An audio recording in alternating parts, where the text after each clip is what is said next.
Virginie Efira est sur le point d'accueillir un enfant.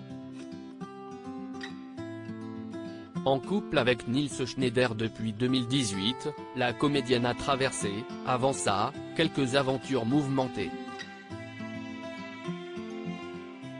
Seule. Parfois bien accompagnée. Elle n'était pas seule à se retrouver dans les chemins de traverse de France 3.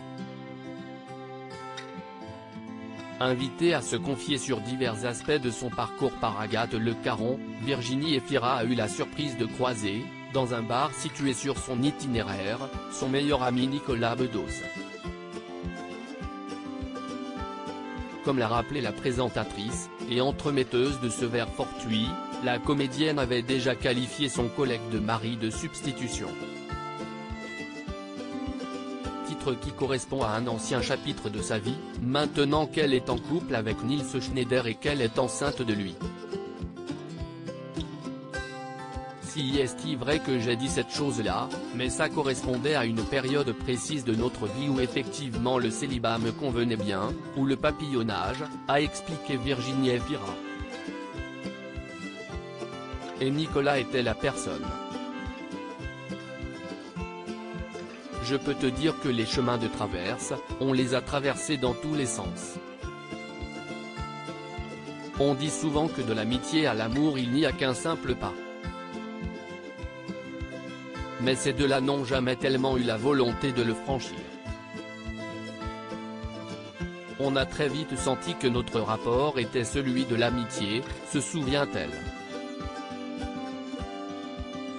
Si est-il vrai qu'on a vécu exactement comme si nous étions du même sexe, ajoute-t-il. On avançait comme deux frangins ou deux frangines. Désespoir très vite déçu, Virginie Efira et Nicolas Bedos se sont rencontrés dans un club branché de Paris. Il s'était approché d'elle, la trouvant divine, mais ses espoirs ont été très vite déçus. Ils ne se sont, cela dit, plus jamais quittés. L'un est réalisateur, l'autre actrice, pour autant, on ne les a toujours pas vus à l'affiche du même film.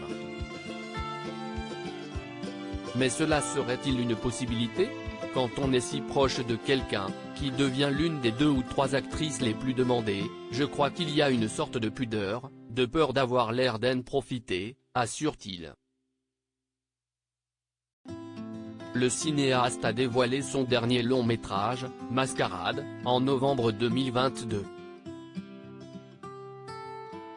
La suite de sa filmographie pourrait donc bien nous réserver des surprises.